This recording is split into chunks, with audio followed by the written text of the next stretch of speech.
আর ইতারা ফুশন দিদি saya awak baca ha বাচ্চা বলা তো ইতারা ফুশন দি মানে দত্তক দি azile bole para din পারা দিদি ইতারা একটু ভাইরাল করিবার উদ্দেশ্যে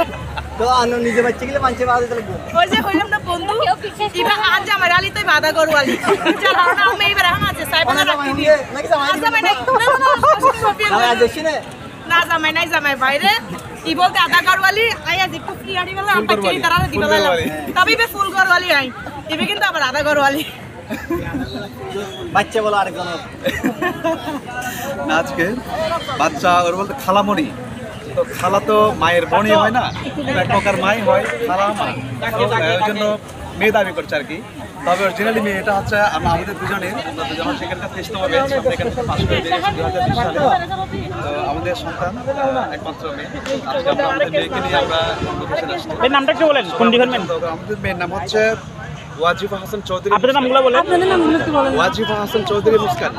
আপনাদের নামগুলো বলেন আপনাদের নামগুলো আমার নাম হচ্ছে মোহাম্মদ রবিউল হাসান চৌধুরী আর মোহাম্মদ হামিদ আক্তার হামিদ আক্তার বেদ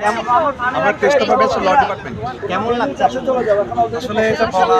ভাষা প্রকাশ করার মতো না অসম্ভব ভালো লাগছে এটা প্রোগ্রাম আমাদের বাচ্চাকে সহ একসাথে ওয়াজিফার বয়স কত বসা হচ্ছে আজকে 2 মাস 4 দিন 2 মাস 4 দিন